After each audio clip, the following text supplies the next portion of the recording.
Welcome to Our Life, everyone. A new season, a new beginning. And to kick off this new beginning, we're going to kick it off with domestic violence. The goal is to get an understanding of a life problem that we deal with every day and we hide. And also to answer that one question that everybody always asks, why you don't leave? So before we take a quick break and come back with my first guest, I want to give a removing the mask fact on domestic violence. In 1920, all states deemed, and they didn't even call it domestic violence, they said wife beating, was illegal for all states in 1920. But not until 1970 was domestic violence considered to be a serious crime. So I want you guys to meditate on that through the show.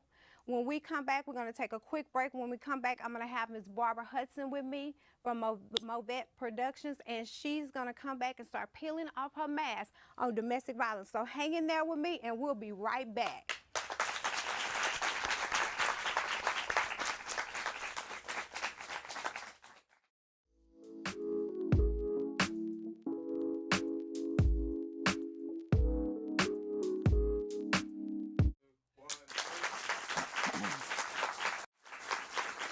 We're back, everybody, and I'm coming back now with my first guest, which is Ms. Barbara Hudson from Movet Productions, and she'll be starting to peel off the mask on domestic violence. So please help me welcome my first guest, Ms. Barbara Hudson from Movet Productions.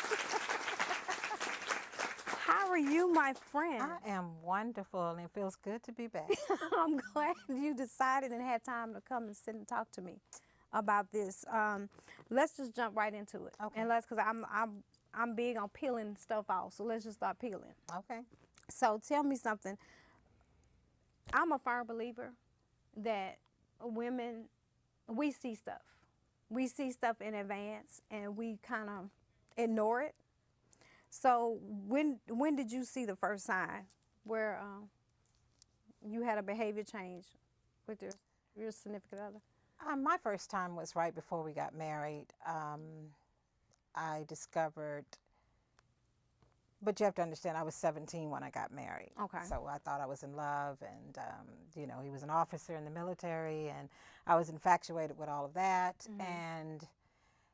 But I remember there was a time that he took my engagement ring and threw it. And then he slapped me because I didn't answer a question in the manner that he thought that I was supposed to answer. Mm-hmm. But, you know, looking back, did I think that was a sign? No. You didn't. I just thought he loved me, and I made him angry because my mother would say, you know, it's your fault. You have to do better. Mm-hmm. So in looking back now, I know that that was actually a sign. Okay. So let's jump right in. And we've talked about this before. Long time ago, very, very long time ago. But tell us about the time that he tried to kill you. And is it safe to say numerous times? There were numerous times, but this specific time was he, like I said, he was very violent. He was an alcoholic. He was very violent. And this one time he beat me so bad that I remember going to sleep. I just wanted to go to sleep. And we had a German Shepherd. Mm-hmm. And I woke up that morning, and the German Shepherd was just barking and was crazy. And I was like, what is wrong with you? I was pregnant at the time with my daughter. And when I woke up, the bed was full of blood. So he rushed me to the hospital, but he'd already told me, you better not say anything. And that night before was when he tried to kill me. And so I lost my daughter. She died, and that was a really bad time, to where I knew then that he would kill me. And he told me on numerous times that he was going to kill. Nobody else could have you, so I will kill you. So even with that incident and you losing a child, was that the breaking point, or that wasn't the breaking point? No, that wasn't the breaking point, because you have to understand, when I was growing up as a young woman, my mother was... she was pretty interesting, but it was all about power. It was all about success. Mm-hmm. So me leaving the marriage was it wasn't something to do. I would become a failure in her eyes, and that was something that I really didn't want to do. The thing that really resonated with me and woke me up was when I realized that if he could do this to me, he could do this to my children. Yeah. And I was not going to allow that. So the fight in me, and not knowing God in the manner that I know God now, but the fight in me and the prayers that covered me at that time was like, I got to get out of this because he's going to kill me. Because, I'd wake up sometime and he would be at the head of the bed with a 357, telling me, I'm going to blow your brains out. So I knew I had to do something. I just didn't know what that was. And I was afraid to be a failure in my mother's eyes. So how many years did you stay? I stayed 10 years. And would you say, because this is a question that I'm going to ask most of the women, would you say that you stayed because the I'm going to say pressure that your mama put on you? Is that the main reason why you stayed 10 years?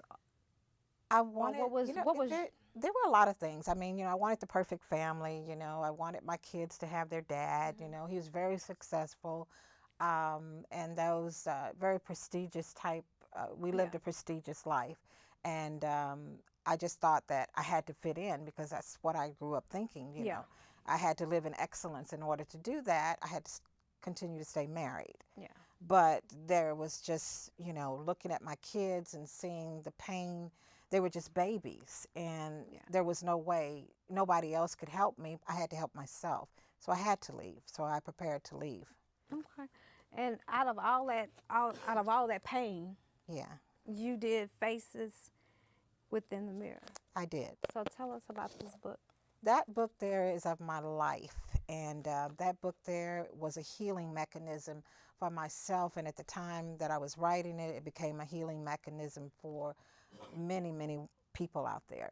And that book there told my life story, which God and I had a struggle with that because I was like, there's some things I don't want people to know. But as my life progressed, as I wrote the book, talked to my children about it, and they were okay, I did what I needed to do to be obedient to God. But that book there shows a lot of my pain from the rape, from the molestation, from the beatings, from, me keeping myself, I thought at the time, safe, that I, dated nothing but married men because I didn't have to get involved. Yeah. And they had to have No money. attachment. They had to have money, and, so, but that book will also show you that one thing you never want is a whooping from God, because God woke me up in 2000 and almost took my life, and being in ICU for 8 months and dying. And I was like, oh, no, we can't do this one. We got to live, we got to live. So Faces Within the Mirror is a story of not just my life, but many women that are afraid to express it. And it's a healing book. And then you've also turned it into a video. I did. I turned it into... You better do it. I turned it into a play, yes, and it coincides with the book. I love it. I love it. I love it. Tell me quickly what Movet Entertainment has going on right now. I did stage plays with celebrities for many years. Many years. And now I am what you call a showrunner, and I work with We Network, OWN Network, VH1, all the major networks, and I find and produce shows for these networks. That's what I'm doing now. You better do it. You better do it. Well, I want to say thank you so very much for coming and starting off the peeling process of taking the mask off, because I think with domestic violence, we hide it. We do. We hide it. Women hide it. The family hides it. Everybody hides it. So when we return, thank you so very much for being here. When we return, we'll be with our next guest so we can continue to peel off the mask on domestic violence and educate you as well on domestic violence. So we'll be right back.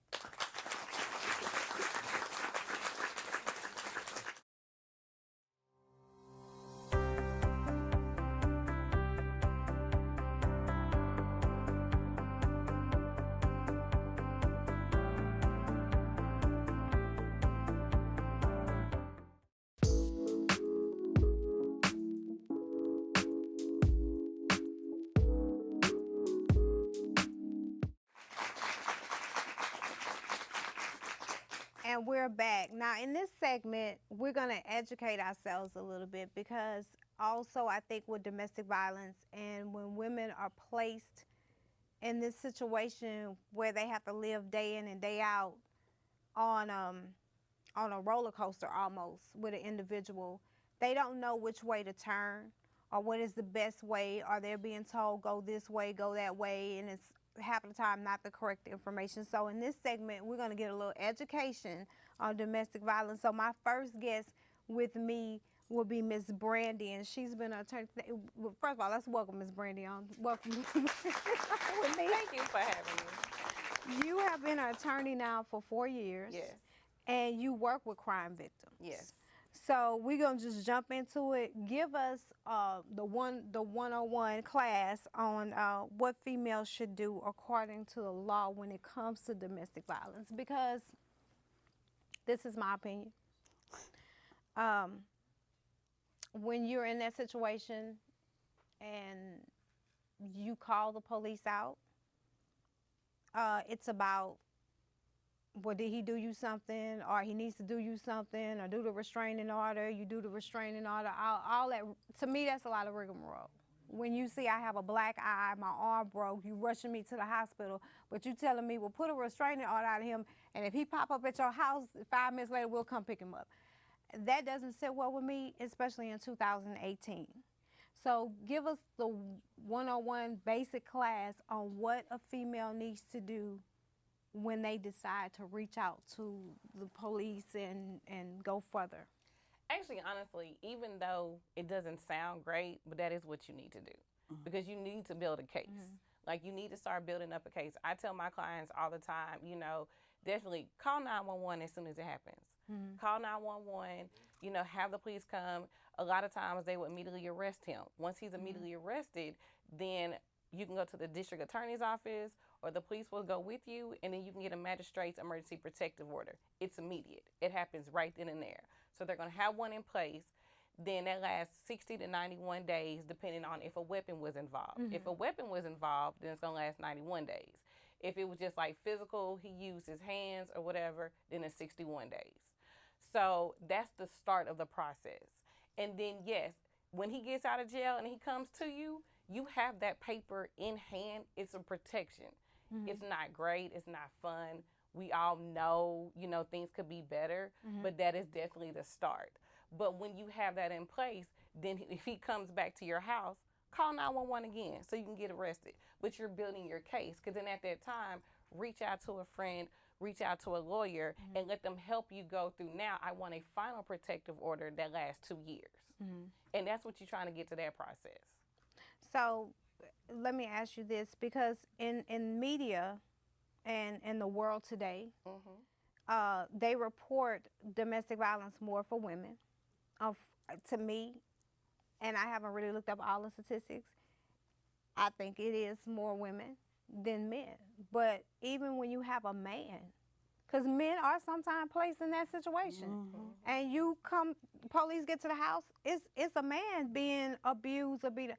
Do they follow those same channels? Or, because I know when the police get there, you probably looked at it a little differently, you know, but do they follow those same channels as we as women would follow as well? So, because I want the men to also, I know I do a lot of stuff with women, but I want the men also to be educated, because you do have some men that are sometimes placed in that situation.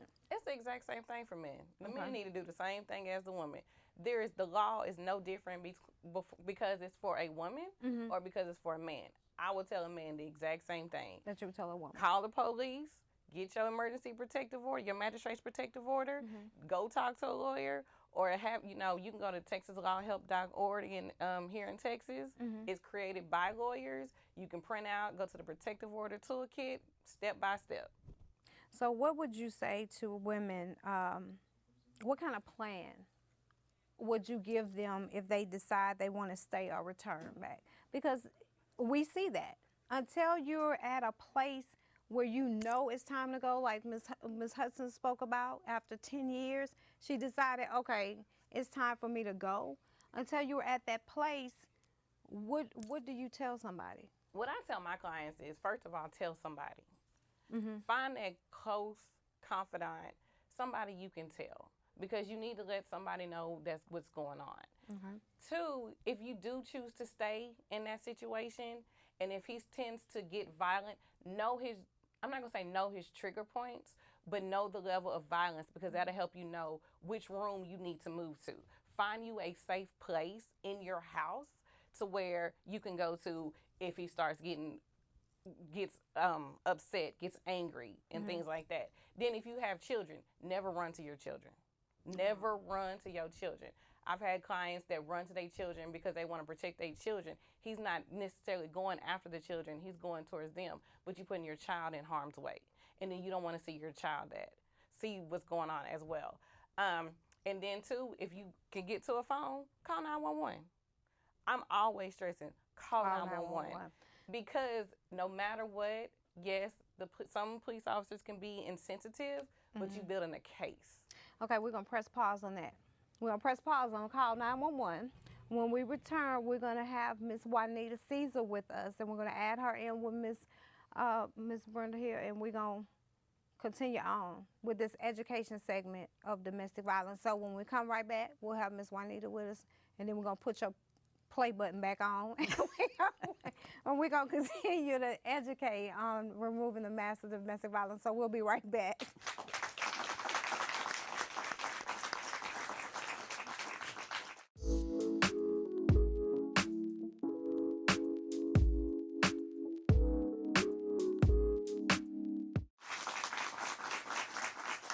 And we're back now, and I have Miss Juanita Caesar with me from Farmer Insurance. Thank you for being here. She's joining me and Brandy here, and we're going to continue to educate. And I'm going to do just like I told Brandy. Let's do a 101 class on life insurance. And can you tell us how important that is? And you know, someone brought it to my attention because I never looked at it that way. And they were like, you know, the women will stay, and in the event, God forbid, that something happens and they end up passing away due to domestic violence, where does that leave their children? And most of them do have little kids. Where do that leave their children? So give us a class on 101 basics of life insurance and how important that is. Well, first of all, thank you for allowing me to be here today. I appreciate this opportunity to try and educate a little bit about life insurance for not only females, but men also. And maybe even more so because he might be the breadwinner. So it's important because, first of all, you love your family. Yeah. And you are taking care of their financial needs. And you have to make sure that whatever in the future, if they go to school or whatever, that the finances are there for them. Life insurance is is for the living. We have always been taught to have life insurance for when we die. Yeah. But it's for the living. And we need to think of it as for the living. If you're in a domestic violence situation and something happens to you and you're the breadwinner, or if you're the housekeeper, because the housekeeper gets paid pretty well if you're not here. And you have to know that the financial need of your family and your loved ones is met now and if something were to happen to you.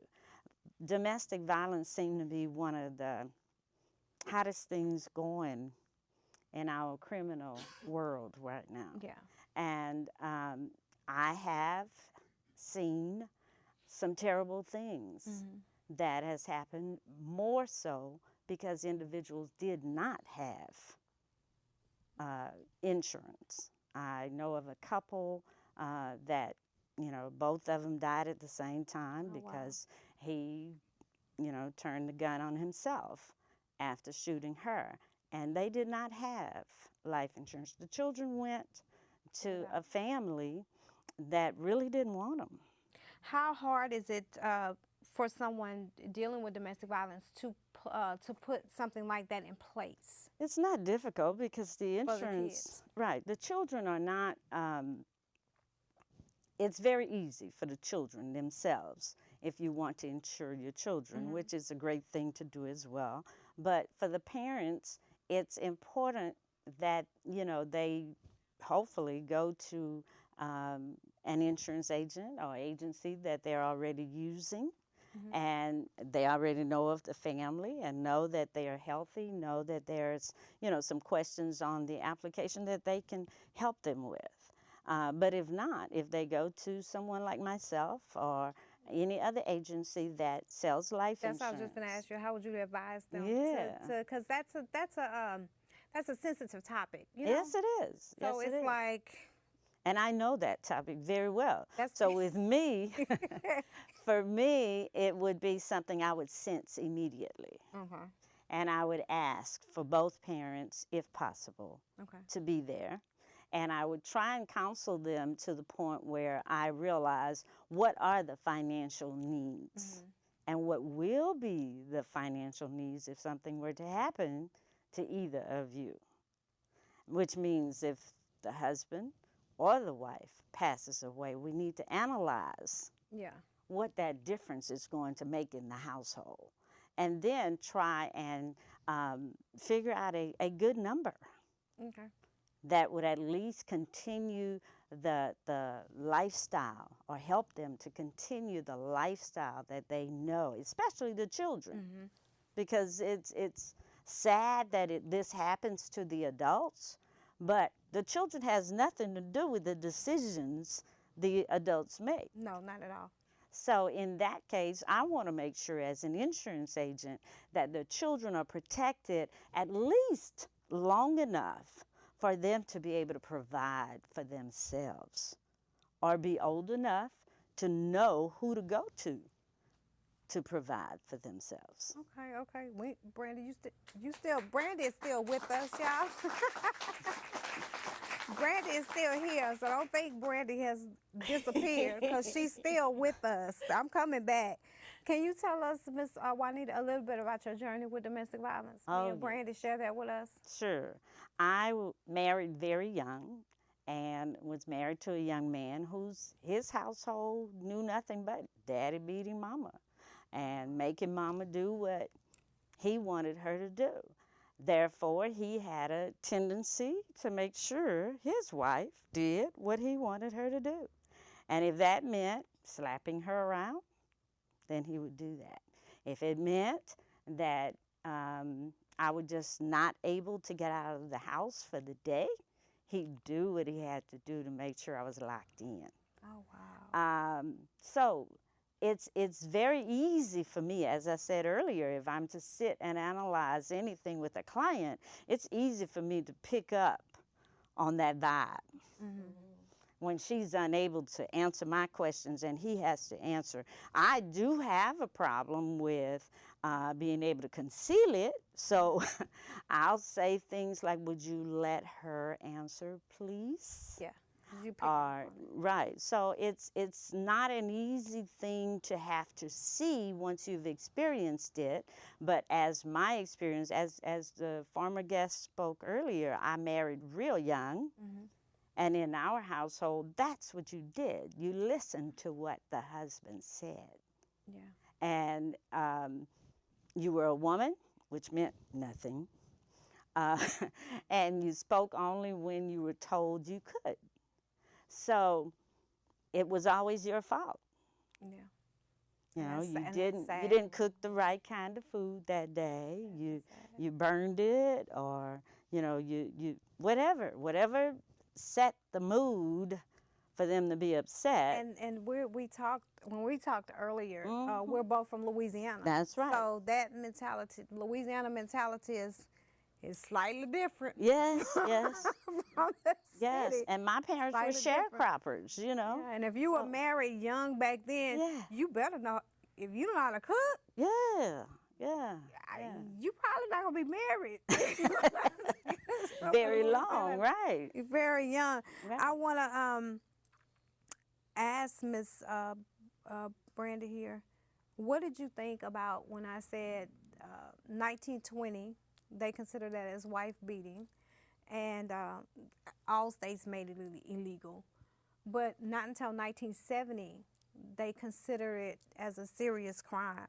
Now we're in 2018, and you hear more and more, a whole lot more about domestic violence now. Do you think they need to revisit the law on domestic violence and make some changes? Well, everything needs to be changed at one point. I mean, that's just true. That's my Yeah, it does. 2 cents when it comes to the law. I mean, but we have definitely came a long way. I think it is a lot better in 2018 because we are made more aware due to social media and things like that. 1920, when that happened, when those statistics was given, I was just still thinking though, even though it was illegal in 1920, I'm pretty sure they were still doing it. Like I still look at it like, definitely didn't come from the era from, the woman supposed to be in her place. But that's what I thought about when I heard it. It was like, oh, the woman, you stay there. And if you don't do it, it's a control. Yeah. In 2018, not so much now. The law is definitely better. You definitely have more resources to go to. You definitely have more people paying attention and being aware. Here in Harris County, we have a protective order court specifically for protective orders. That's exactly what that's for. That judge is very fair. She listens to both sides. She has granted a lot of protective orders for men and women. So like you said, it's not just women being it's abused. not just women. So definitely you start to see that more. Even in Brazoria County, you have a judge that listens specifically to protective orders too. Okay. And they're doing well at granting those. So definitely in larger cities, I think we're making it a focus. I think it's getting better, but we still need to keep fighting to make it great. Oh, yeah. Most definitely. Miss Juanita, what made you decide enough is enough? My children. Like Miss My Hudson? children, yes. I had 3 daughters. Actually, when I had 2, because I had, it was almost 10 years before I had my last child. And I decided, my main thing was I never wanted my children to be raised without their father. And like all the women, that's our first thought. We want our children to be with their daddy. And my thought was, well, why do they have to be away from their father? For me to be away from their father should not take them from their father. So I decided that I would, once I was divorced, go ahead and make sure that the father knew he could see his children whenever he wanted to see them. Yeah. As long as he just didn't come to my house. He had to let me know he was coming. Yeah. But I would allow him to see his children whenever. And then I learned that I needed that time too, so Yeah. I would help him get his children on his weekend or his time. And because of that, I think I raised 3 healthy young women who now says, wow, Mama, how did you do that? I had a pleasure of meeting one of them today. And, it's the fact that I had in my mind this would still work. And I know we can't continue to live this way. And I was at a point where I was going in and out. I would move to my mother's house and in a day or 2 come right back. And this had to stop. Yeah. And I decided, let's just make a pact. Make it happen. It was a pact with myself, but I did it. I love it. I love it. I do like that. Make a pact with yourself. Yeah, I made a pact And with that probably is myself. the best pack to make one. So we've got educated segment on insurance, life insurance for if you're in a domestic violence situation, the law, but also most importantly, make a pact with yourself. Because you won't lie to yourself. Well, hopefully you won't lie to yourself. So And you have to carry it out. yeah, you have to carry it out. So every time I'd get upset with him about something or not showing up or whatever, I remembered my pact and said, well, what are you going to do? Get in that car and take him to him. Yourself. I love it. I love it. You have to carry it out. I want to thank both of you ladies for being here with me for this segment. We're going to go to another quick break, and we're going to be back with Miss Tamisha Hunter, and she's going to peel some masks off on the domestic violence for me. So we'll be right back.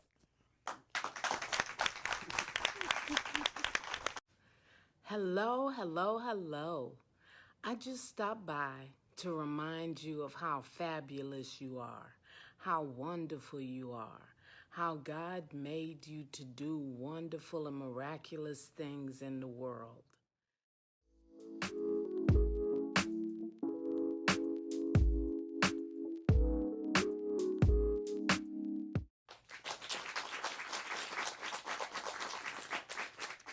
And we're back. We're about to peel off another mask on domestic violence, and I want you to help me welcome my good friend, Miss Tamisha Hunter, the founder of Women Like Us, all the way from Dallas, Texas. So thank you so very much, because y'all are under flood siege out there. All up under the water. But I'm glad you made it, and thank you for being here with me. And you know, me and you, you were on my Girl Power show. Yes. You don't sugarcoat nothing. No. If you guys in the studio audience get up and y'all start shouting and running around the audience, it's okay, because she will do that kind of stuff to you. So we just going to jump in, like I've been just jumping in.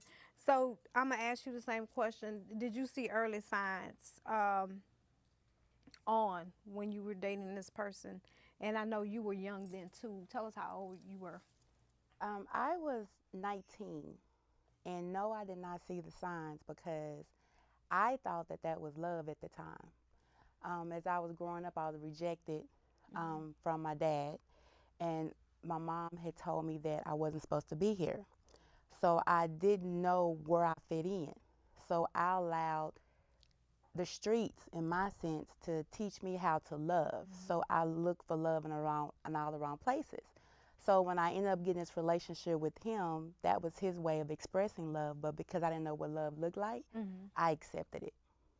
Explain to us, because I think a lot of people don't really understand the type of fear when a woman is in that situation, that we have to then change ourselves of who we really are. Can you explain to us the level of fear that a woman in a domestic violence situation deals with?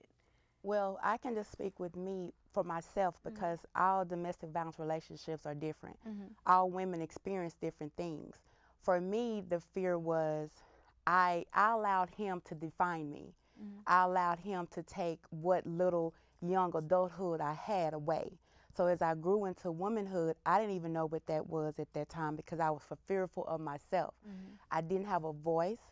I didn't know how to live. I didn't know how to fight for myself at that time because I allowed him to do the fighting. I allowed him to just pretty much direct everything in my life because, again, I thought that's what love was.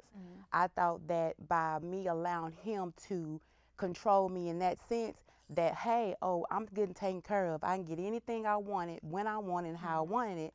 And then not to mention, because I was in that drug life as well, because he was a dope dealer. I'm just keeping it real. I'm not going to try to do no dictionary type name. He was just a dope dealer. He sold drugs, and anything that we wanted, I can have.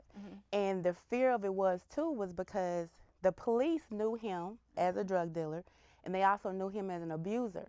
But they didn't care about him being the abuser. All they wanted was him to be on the drug life. So I was fearful for the police because you didn't care anything about me either. So I felt like I didn't have anybody that can protect me during that time.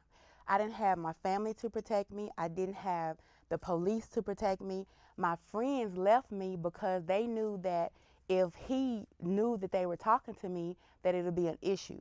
I couldn't even go outside to check the mailbox. If I checked the mailbox and someone told him, he would come home off the streets just to fight me, just to beat me.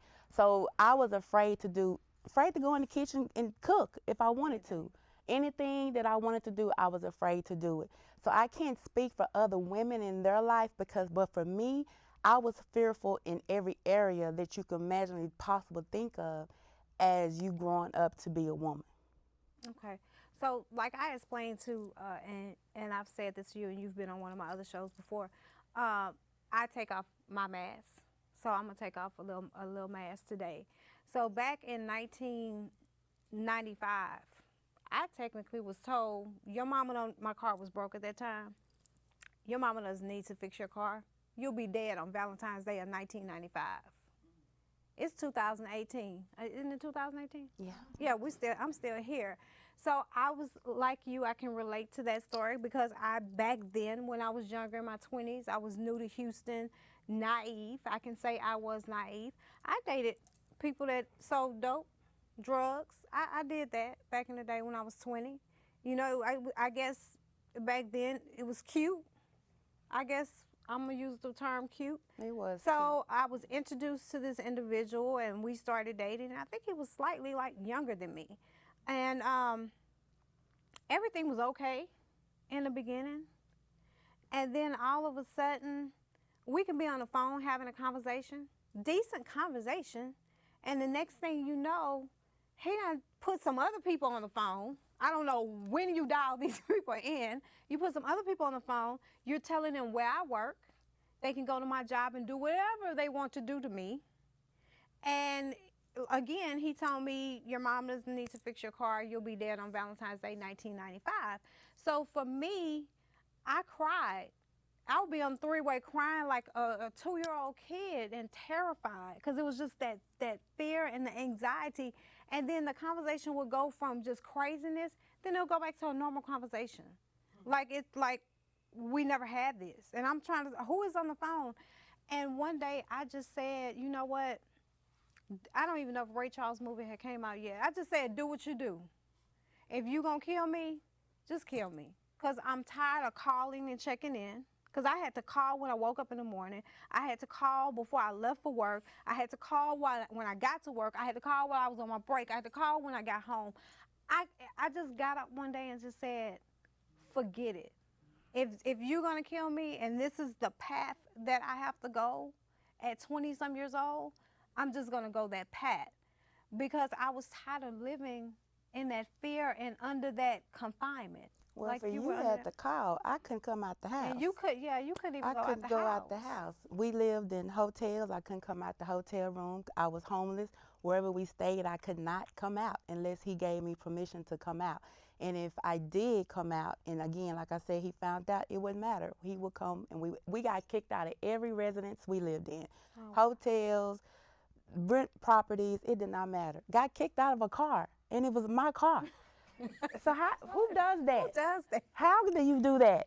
But that was part of, and then the fact you said he was younger than you, he was younger than me. And then for the fact that I did grow up in a strong black woman, single family home, and my mom was strong, and she didn't communicate, but I knew she loved me, but the communication wasn't there. So again, I didn't know. And I'm like, Tamisa, what is you doing? Why is you continue to put yourself in this? And I think for me, when he hit me upside the head That's with what I was that, gonna ask you. What was your breaking point? Because I know a little bit about it. What is your breaking point? Give us your breaking point that gave you the power to walk away. Because I know a little bit of it. So I'm gonna go ahead. when he hit me up behind my head with a 2x4, I got 32 stitches. Was in the emergency room, and the lady said, "When are you going to leave?" So while they're there putting stitches in my head, and that I'm past it, but just the thought of you laying there with stitches going in your head, and he's standing over there like, "You better not say a word," and that fear. I can't do this no more, and I'm not gonna do it anymore. So when I left, we went back to the hotel room because we didn't have a place to stay. Holiday Inn to be exact. You probably have to edit that out. And I was sitting there. I had this white scarf on my head, and I was the blood was coming out. And to this day, I still have this scar on the back of my head. And he left to go back out in the streets, and I was sitting there in that room, and I was like, God, if you love me, I need your help. Because I can't do it anymore. And then I didn't have a place to go. I didn't know who to call because I left my family for him. And we stayed in the hotel for probably about a month. And I got the stitches out, and I was trying to leave. And he caught me trying to leave. He hit me again on side of my face. This scar, you can't see it because of the makeup. It kiloed up, and I was like, that's 2 marks. That's visible. And I'd be damned if you hit me again. So I decided that I was gonna leave. That night I didn't care who, what, or when. We tore that house up. We tore every window, every glass, everything. And I remember busting out the windows of the car, threatening him. I think God gave me some type of strength that I didn't even know I had. Because, baby, I knocked him upside his head so bad. That's a strength to survive. That was what that was. That was that strength to survive. Yeah. You was determined to survive. Baby, yes, it was. And I took out walking to my mom's house.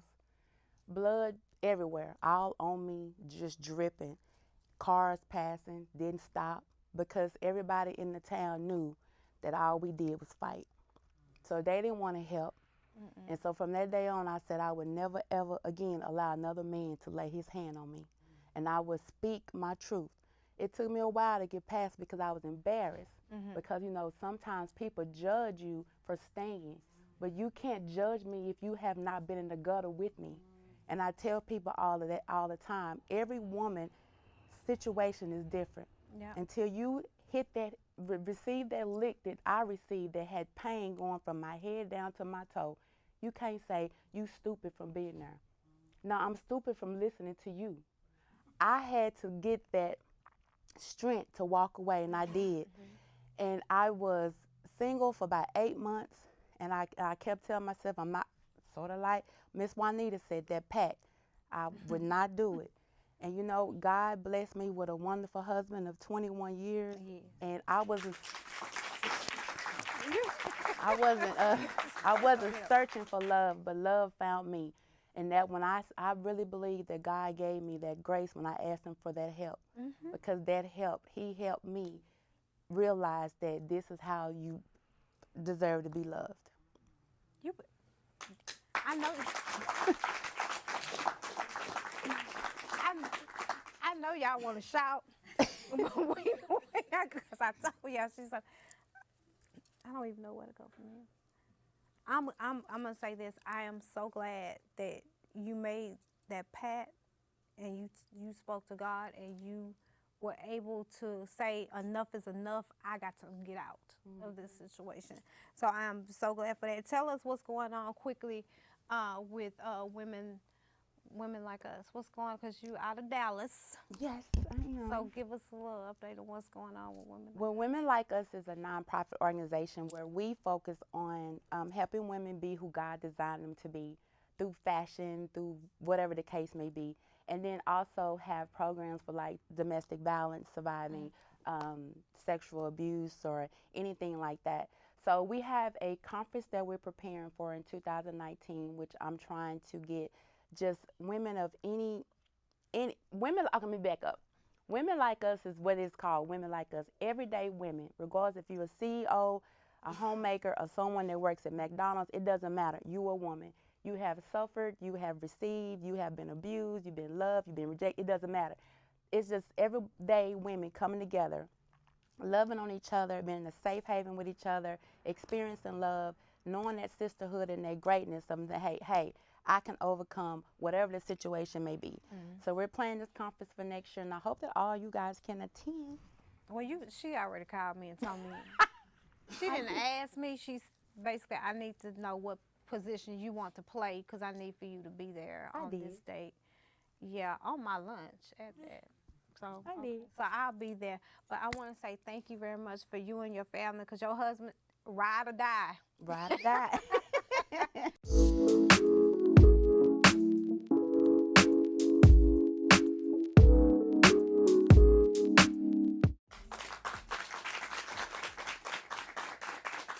And we're back with my last guest, maybe. I don't know yet. I might be trying to spin some stuff around in the last few minutes I have. But I want you guys to help me welcome Ms. Deidre Williams to the show. Thank you for being here. I know it's been a long day. I want to, she's going to peel back some of her masks on domestic violence as well. One thing I noticed when you provided me your information, you said living in two prisons, your own mind and your marriage. And then you also said you were broken long before you were ever beaten. Explain to me what you mean by all that. Basically, it's like with any situation, in life we live and we learn. But for me, the situation was when I finally got out of that marriage and when I left that situation, in order for me to heal, I had to go through a process of what was my role in this? What took place within me that allowed me to even be in that situation? And so I had to do a lot of self-reflecting. And in that process, I had to go back to, okay, where did this hurt originate? What was the cause of it? And so when I say that I had to deal with two prisons, never been to jail in my life, but yet I live with two prisons, one from childhood and dealing with, like a lot of women, just dealing with issues of abandonment from my father not being there when my parents divorced, and sometimes feeling disconnected from my mom. We have a better relationship now, but still for a child, and you feel that disconnect and you have to go through those things and you live with those things, and it taunts us. So I learned early, at an early age, to start wearing masks. Yeah. Because people that knew me as a child and knew me growing up, they always thought I was this outgoing cheerleader, track star, basketball, student council. I was that kid who was involved in everything, but at the same time, I was shielding it. I was shielding those things. I was shielding the hurt. I was shielding the fact that my dad wasn't there. And I learned to wear masks. So I hid it all behind my activities. Yeah. I hid it all behind the things that I was involved in. And for my, for my marriage, my first husband was a cheater. So he was a cheater, and I felt that was emotional abandonment. And all it did was initiate a fear of failure for me. And because of that fear of failure and having to admit, well, this didn't work out, I internalized that. And in the process of internalizing that, well, when I married my second husband, who was the abuser, I had this mindset of this has got to work, otherwise I'm going to fail again. So I had to think about the fact that I was dealing with childhood hurt, the fact that I was dealing with low self-esteem, the fact that I was dealing with depression that I had hidden for so long. Well, when the abuser came along, it just made it easier to hide it. Yeah. So instead of hiding it behind activities that I was doing in school, I hid it behind smiles and laughter, and people that I worked with never knew the things that I was going through because I was always that person who was trying to make everyone else happy. Yeah. So wearing masks became an everyday thing for me. It was easy. Yeah. So, whether we change our hairstyles, we change our clothes. You just change up the mask. I just changed the mask. Yeah. I do. I have a lot of them that I wear. A lot of them, but that's a whole nother show. Let's go right into, because you shared with me the day your husband tried to kill you. Share that with everybody else. Yeah. For me, most people can analyze their relationship with their abuser and they can establish a cycle. Okay, he's happy for 10 days. He starts getting upset for the next 5 days. By day 20, he's about to hit you. And then you program yourself to try not to get hit. Exactly. Yeah. For me, in my situation, however, it was different because it wasn't until later that I found out that my ex-husband was bipolar. And because he was bipolar, you never knew which way this manic depressant stage was going to go. Yeah. And along with being bipolar, he was an addict. So you got two negatives stacked on top of one another. Yeah. So that day was no different from any other day. He woke up in a decent mood, actually, which was surprising. But if anyone had ever asked me if I thought that day could have possibly been the last day of my life, no, I would not have thought so. But I had been at work and I came home that evening, and I don't know what triggered his attitude for that day, because like I said, he was different. His were just sporadic at times, and he got upset about something and wanted to leave. And I was okay with that because I was almost to that point, like everyone else says, you get tired. Yeah. When you can't figure out what the cycle is, when you can't figure out what the triggers are, you get tired. And when you start to get tired is when you start to look for the out. And he wanted to leave, and I was like, great, this is my opportunity. Yeah. Well, it wasn't so great because in the process of me agreeing with, okay, fine, well, that angered him. what? I wasn't supposed to want him to leave. Yeah. I wasn't supposed to agree with him wanting to leave. So here at 2 o'clock in the morning, 2 or 3 o'clock in the morning, he's upset, mad. We've been arguing for hours now. And he just decides that, oh, well, I'm going to take your car and I'm going to go back to East Texas where we're originally from. Wow. And I'm like, I'm starting a new job the next day. I was supposed to start a new job the next day. So I couldn't let him take my car. He was like, well, you're going to have to get in the car and you're going to drive me there. So I wake my 7-year-old son up, put him in the back seat with a blanket and a pillow, and we get in the car and he drives the hour and a half, because at the time I was living in Dallas still. He drove the hour and a half back to East Texas. And something in him clicked and he said, I'm going to kill you. And just in the midst of the argument, my son's still in the back seat sleeping, and he had on a hoodie. And he took the string out of the hoodie and wrapped it around my neck.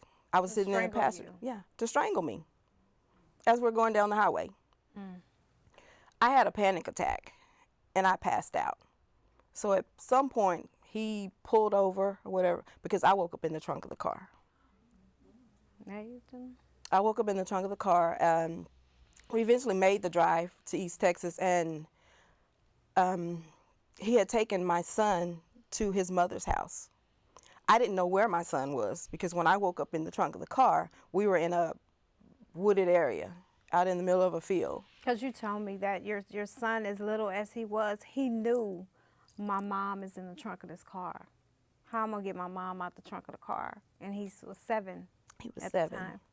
He was 7. And, you know, out in this field, and there are no houses around, there are no buildings around. All I see is trees, trees. And just the anxiety, just the fear. And I remember coming to just long enough, but then as he strangled, I lose consciousness. And I'm back in the trunk of the car. And I guess he's trying to figure out what he's going to do with me. So he drove back to pick up his mother was calling him, because my son explained to her what was going on. So she called him, and my son was talking to him.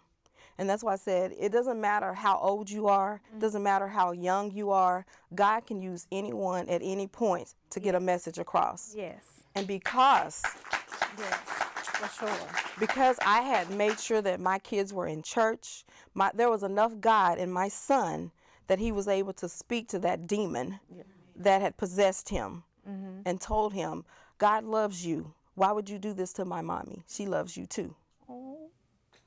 And in knowing that, you know, I couldn't help, I thought about the story of Saul, how David was able to soothe him with music and to soothe him with talking. And God used my son on that day To soothe him that day. to soothe him. And it says, at the name of Jesus, demons must flee. Yeah. Yeah. So at that time, that demon released him, and he let me out of the trunk. And that was a blessing, because he was determined Yes. to get rid of you that day. Yeah, he was I determined. really believe that he was determined to get. What would you? One thing can you try to do to start to free yourself? Because I think with a lot of women, it's everybody's different circumstances, which we've heard all day today. It's different. Everybody is in a different, going down a different road with domestic violence. Right. So, what is one thing that a woman can find to free themselves? I know Miss Juanita talks about that pat. I'm gonna always remember that. Right. So, what is one thing that they to try to start to free yourself? Because it's not always easy. The very first step, I believe, it's internal. It's internal.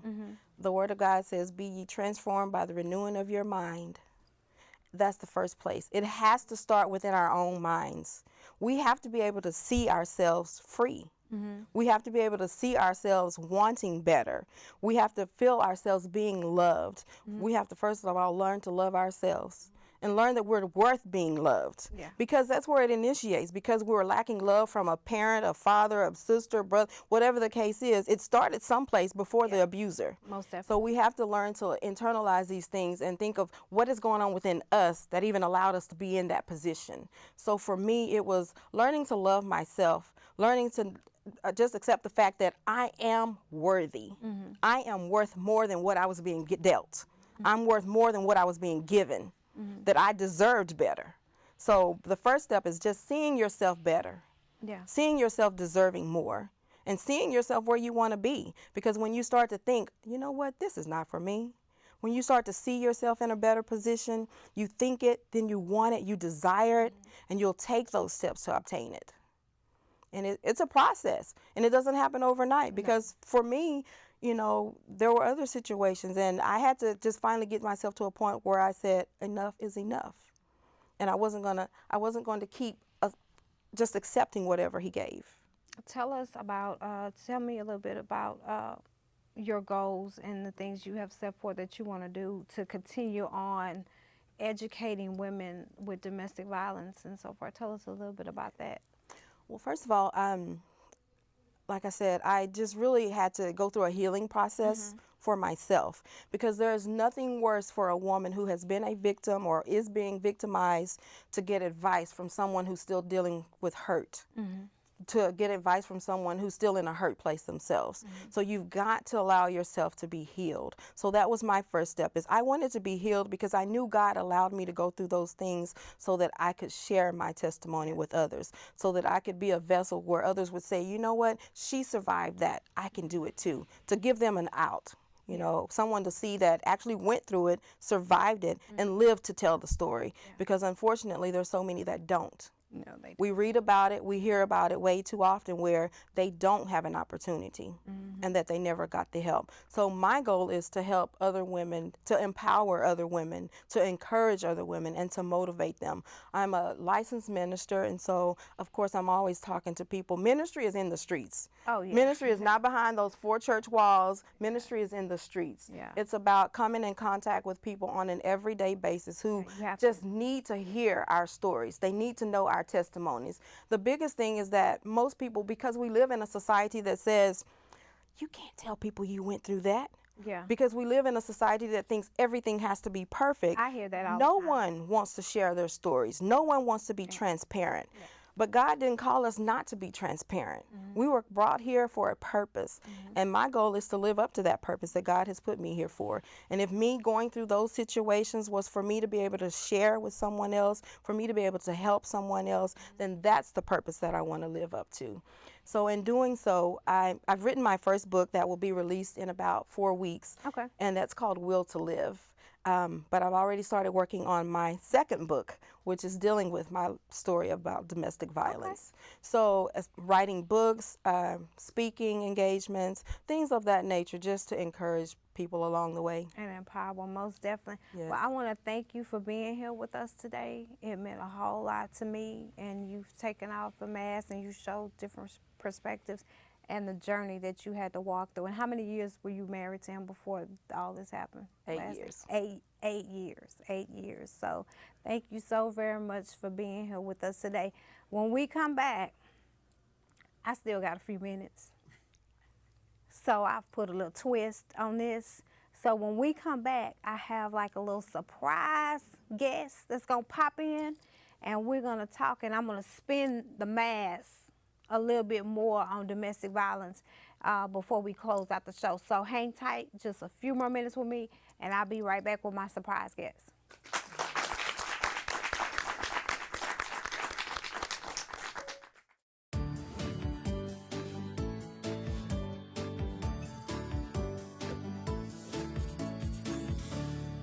Welcome to class.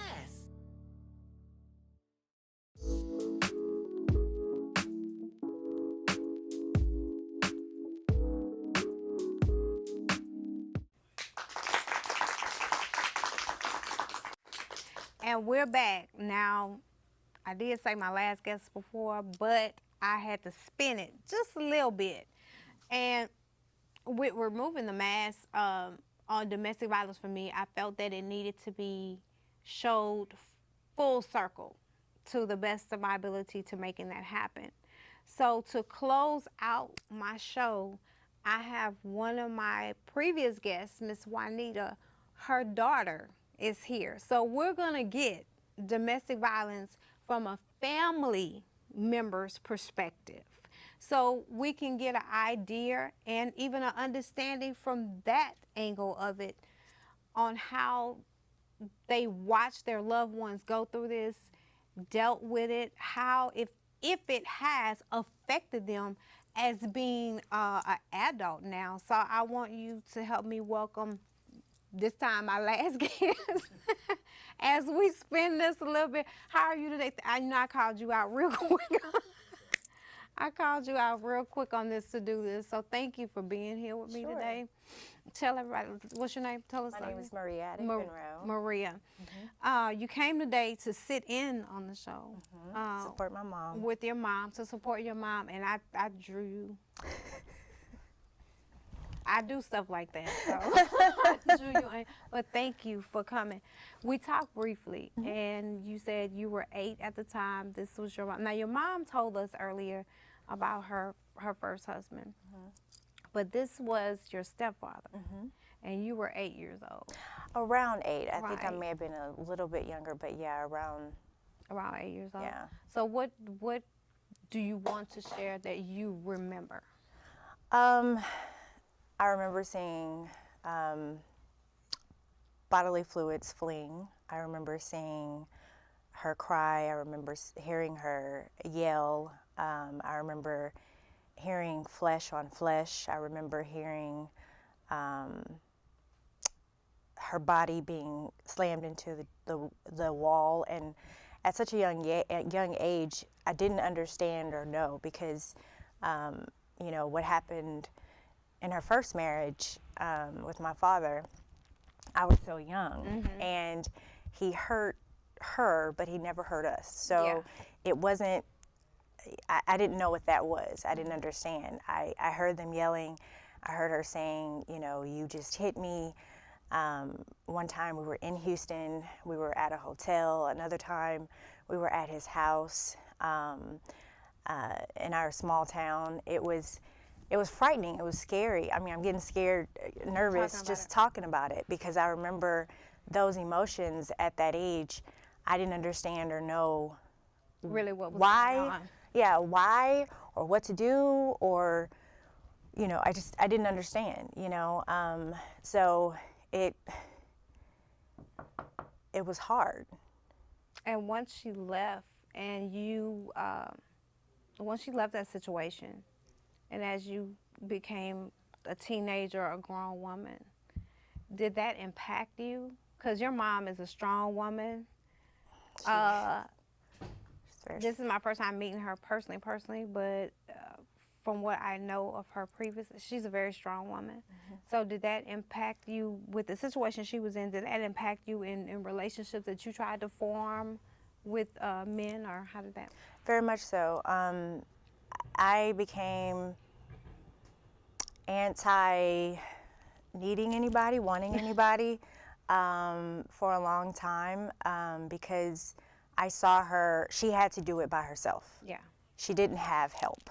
She didn't have people, I mean, she's told me stories of family members saying to her, if you want to stay, I'm not going to help you anymore. Or I'm, you know, and she left, and she literally, like, they had a lot of, her and my father had a lot of property, and she left him with it, and she went and started all by herself. Yeah. And as an adult, and having property of my own, I'm like, what? Why would you? Who does that after all this work you put? You know. But she said, I don't want anything to do with it. You wanted to control me, so you're gonna have whatever you want. It's all yours now. And that was hard. Now I know. I didn't know then. But it taught me that I have to do for myself. That being said, I did not accept anything less than what I felt like I deserved. Because again, as I said, what happened between her and my father still brings me to tears because I love him. He is my father, and he was a good father to me. he was not a good man to her. Yeah. So I can separate the two, and I understand. I've been married now for 14 years. If he ever laid his hand on me, You know what to do. but he hasn't, and he wouldn't even think of it. But I learned anger and temperament that I have friends that they don't know those things. They don't know how to act out physically, and I would throw his phone or little things like that, because I remember seeing those things as a child and thinking, this is how you deal with conflict, and that's not healthy. And he taught me that, but he taught me that through a lot of patience. Yeah. You know, but yeah, it taught me to be independent, and it made Strong. me, yeah. And strong. That's a good thing. And I'm sorry for how some people will just say we can't talk to you. We're not going to deal with this anymore because you just want to stay, but you stuck by your mom. You're here today with your mom, and that has made you a very strong woman. And you know the signs, like your mom talked about. So I want to thank you again, Maria, for being here with us today. I know I slipped you in. I know I slipped you in, but I wanted to show the family side, because I think a lot of times some women, they're looking at what they're in, but you have little kids that are watching, and our kids watch everything we do, and that affects them in some type of manner. It affects them. So I want to thank you so very much for coming in and sitting down and talk to me about that. But they're telling me that I have to wrap up because I went over my time just a tad. So I want to thank my studio audience for being here with me today. I want to thank my audience at home.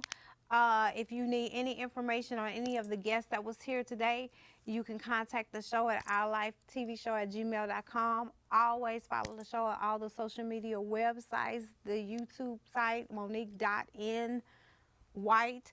And until next time, always empower and continue to remove your mask. See you next time.